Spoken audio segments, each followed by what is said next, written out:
There we go. Hello, Bill. Yeah, it's Friday already. Don't know where the time went, but I changed a couple things on this engine here. I moved the condenser back here because the condenser wire gets hooked up to the wire that goes on the points, and then the other wire here, this is the engine ground. Okay, lots of reasons behind that, but keep the video as short as I can. Now, because of that, before when you hooked it up, it didn't matter where you put the ground wires. It could be on one, it could be on the other. Now it's important that they're on the right spot. So what I did is I put this connector in here. You don't need to take these off, but you take this connector off here if you want to disconnect the wires. Okay, that would also shut it off too. Now, this type of plug here is keyed. In other words, one's at one angle, one's at the other angle, and you can't plug it in wrong. It won't work. It goes in just one way, and I'm trying to do this with one hand here. There, it would go in all the way, so you don't have to worry about this. You can leave those on there, unplug it here. Then up on the coil, all we have is your ground wire for the battery and your positive wire for the battery. I got a magnet on the light here. My glasses stuck to it. My glasses pulled the glasses off my face. My glasses, reading glasses, stuck to the magnet. How about that one? So anyway, I think I had this up there before, but this makes it a lot easier. And then of course your hot lead goes on here. Now I put another hot lead on. These things are about, only have a couple of these. These things were like 18 bucks. I got at the one model machining show, but they have a nice little boot on them. Nice little spark plug boot on them. And what I had to do to keep the boot on, because the rubber part of the boot goes over this, I glued this little piece on here on top of the spark plug, because when this goes over it, it expands out. It just pushes down. The rubber expands out, and then it's in here, and then it's... But anyway, that holds the boot in place. So it's all ready to go, all ready to fire this thing up, and it started firing, but just a little bit. So I checked it all out. I checked the timing. The timing was way off. The way it was that the spark plug was firing at the bottom of the compression stroke, so it had no power. It was popping, but I checked these little. I checked to see if anything was loose, like if this gear could slip on the crankshaft. That's what controls your. And then this is the cam here. That's how you set your timing. And there's 2 set screws here. Now the 2 set screws were not loose, and this was nice and tight. Yet when I spun it over to check it out,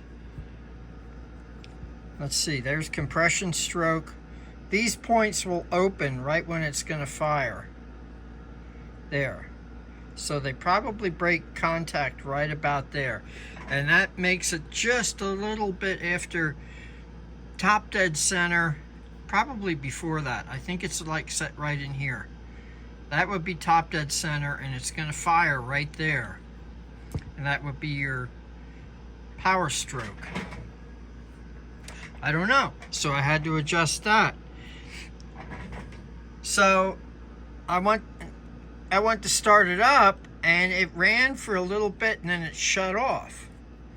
Well, it shut off because this thing, and now this is the lockout for your push rod, and that's what holds the exhaust valve open for it to do its free cycling. So it's like, what the heck? Why is that not adjusted right or what? Well, anyway, oh, there go my glasses stuck again. That's wild. But I gotta have the light over here. Let me find something to point with here. Down in here, I think this was screwed out too far. I don't know who turned that out or whatever. But there's a spring down here that's now missing. There's a little hole for it. If you can see that, if it would focus. Let's try that. There's a little hole down in there for a spring to sit, and then it comes out and it's against here. So somehow something came in here and knocked that spring out. And what that little spring does, it's a return spring, holds this out. So when the governor kicks in, the governor pushes it forward, meaning this way, pushes it to the side, and that locks out your exhaust valve. Now when it's time for it to fire again, the governor, this part here moves, it moves this way, trying to keep my glasses from sticking to the magnet, and unlocks the exhaust valve, and it'll run and it'll fire a couple times. So I gotta get this apart here and get a little spring in there. Now one thing I noticed is there's a pin here that holds this in place, but there's supposed to be a little cotter key. Let me pop this out of here, because I'm gonna have to post this to YouTube, so we have plenty of time to talk about this. Okay. This guy should have had a little cotter pin in the bottom. So if this came out for you, that means this would come off, and that means the spring would fall out. So I gotta dig up a little spring for it, and then I'll put a little cotter key in there. Let's see, where's the base here? I'm gonna lose my glasses again. That's funny. Yeah, I can't see it holding the phone and then looking, but anyway, I showed you that little seat where the little coil spring sits in, but you need that spring there so that this will disengage when it's supposed to. So now we're going to fix that, and it should fire up. I mean, it really wanted to run, but it was firing down here, which is like the bottom of the compression stroke. And then the exhaust valve wasn't opening till it was a little more than halfway up on the exhaust stroke. So things were kind of screwed up there. One other thing, as long as I'm doing a video and I have the time here, I saw that, well, I know you had this out because this is where you apparently put the glow plug, and that's what caused all the problems. I think your problems were because of what happened back here, and again, I don't know. There's no way of turning this unless something maybe got jammed in here while it was running. I have no idea, but timing was off. That's why it wouldn't run. Maybe that's why you had to go to the hobby shop and they told you to put a glow plug in, and you know what happened after that. So, I want to remind you, when you put the spark plug in around the couple of the, let me show you this little plug here. There's a washer on it. There's a little teeny spark plug. And around the threads on the very top of the spark plug, I'll show you what to put on there. you put a little silicone sealant on there. And that's what you see. That's what the, I'll call it red. It's like a rust color. That's the silicone sealant. And I'll show you which brand I use here. This is for a higher temperature. It's a Permatex. It's for higher temperature, but this engine doesn't get that hot. But you don't want to use just silicone bathroom caulk or something. The tube. Where's the tube of this stuff? And I'll show you a trick here with the tube. Here's the tube. Max temp gasket seal, and you can use a toothpick and stick it in here and just go around that a little bit. You don't want to get the sealant on all the threads because you don't want to take the chance of the spark plug has to make metal to metal contact here to be grounded for it to work. So it's sparingly. Okay. Problems I've always had with these tubes is no matter how tight or loose or whatever you make the cap, these eventually dry out. And I just got this one the other day, new tube finally, and my trick is I snug it up. Now again, it's snugged, it's not you don't kill it, because if you tighten these too tight they crack, and as soon as you have any opening for air, that's when the silicone dries out. What I do when I'm almost done with this is I plug in my hot glue gun. And I take a lap around the base of the cap with a hot glue gun. Works absolutely perfectly. It's easy to take this off. You can kind of peel that off a little bit, or I think if you even turn the cap it'll break away. But that forms an airtight seal, so you don't lose your whole tube. I can't tell you over the years how many of these tubes I've thrown away, or have to slit them open down here to get a little bit of the remaining gasket seal out of there. So that's important on that.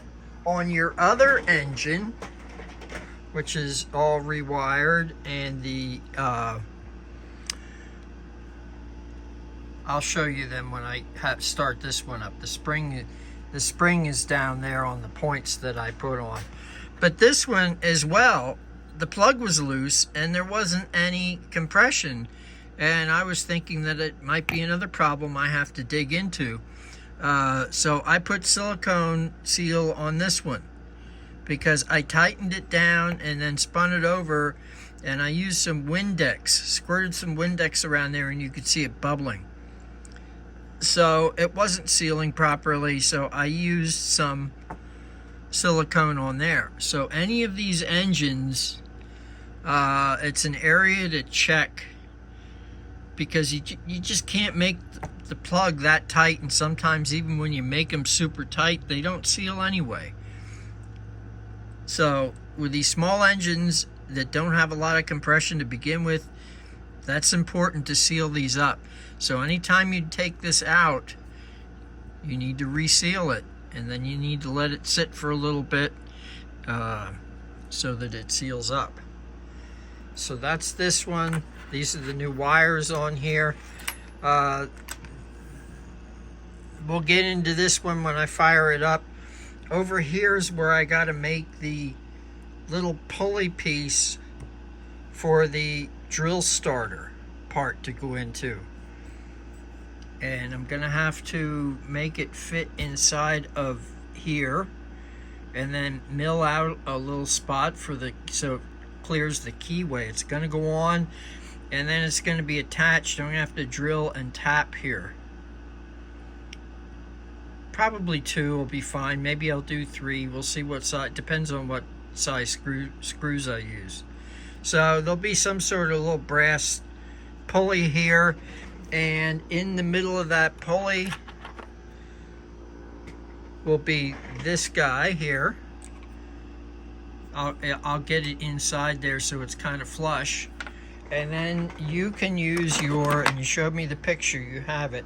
Then you can use your other drill starter piece. And then finally, I want to get to my other coals that's sitting there.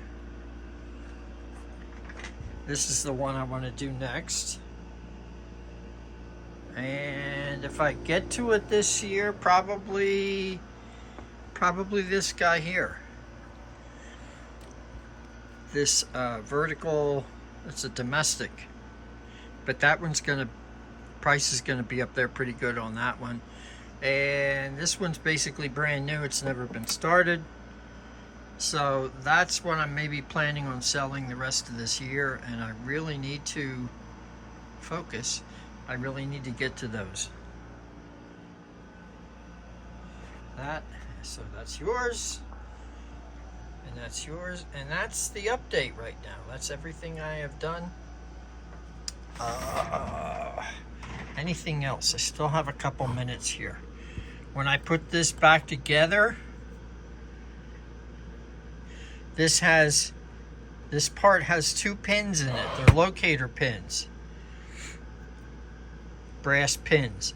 So the pins keep it lined up and square. So if you ever need to separate the motor from here, there are now, hopefully nothing leaks out, these 3 screws. That one, and this one. I had to put them where they avoided the wires that run through this base. And in here are the pins. These are just for alignment when it's put together. But basically 3 deck screws.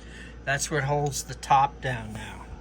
And these are all new wires with soldered connections.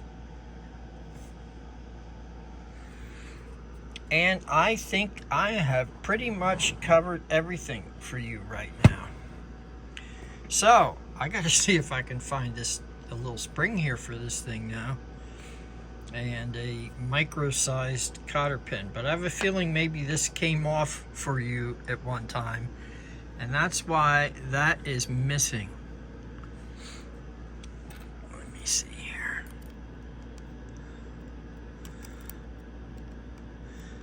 I forget where that little seat is. So I'll take care of that. It's Friday. I'm still not there yet on packing it up. I really wanted to get him out of here this week because I need to start on something else and get something else on eBay. So that's where I'm at. There's a thorough update, and I'll let you know when I have, I'll send you a short video of this running, and then I can send you one of the green engine, because I've got to machine that little pulley for it. Okay, that's it, Bill. You take care. Yeah, bye-bye.